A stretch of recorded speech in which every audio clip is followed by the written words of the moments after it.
Okay guys, so we've just finished the slalom exercise and we're going to move on to the figure of 8. So I'm just about to go into the figure of 8 after the slalom, but I need to just show you where we're at.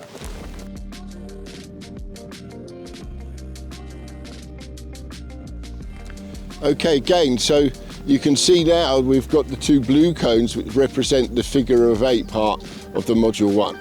Okay, this is a separate exercise, but it's joined on to the slalom.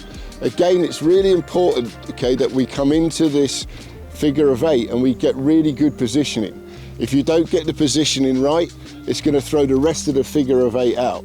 Okay, we want to try and maintain, we try to stay about maybe 12 feet away from the cones, and we're keeping it nice and smooth as we come through.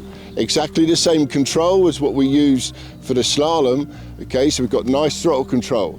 Okay, we've got really good clutch control, and if we want to balance the bike, we're going to be using that little bit of rear brake.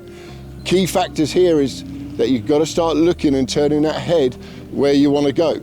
Okay, the bike won't do it unless you're looking where you want to go. Okay, so that's what we're going to be dealing with next. Okay, so we're going to move on to the figure of 8, guys. The last video we were talking about the slalom. We've got the position sorted out for the slalom.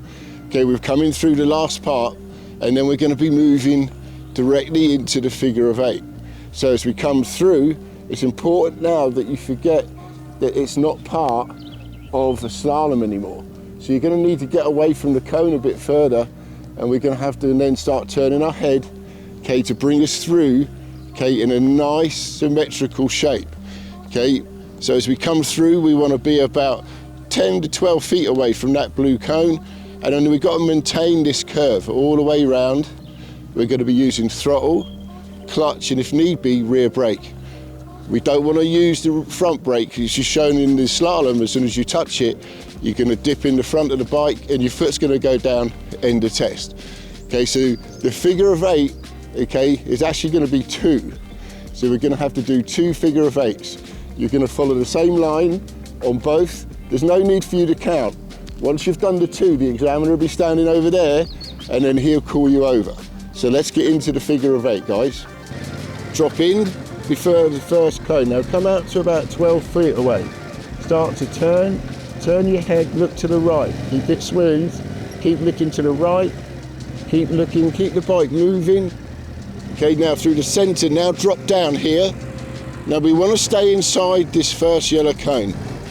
Okay, let's stay inside this first yellow cone. Keep looking, keep looking. Okay, now you've got to keep the bike moving. Once you've lost that forward momentum, you're going to start to go on balance. Look over your shoulder, look over the shoulder. We're nearly there now. Okay, we've nearly completed the 2. Here we go, round once more, keep it moving. We're moving, and now the examiner's going to call us over away from the figure of 8.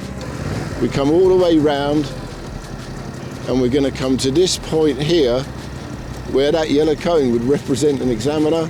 I'm going to come to a stop for the next exercise, which is going to be a slow straight ride as if we're in traffic, guys. See you next time.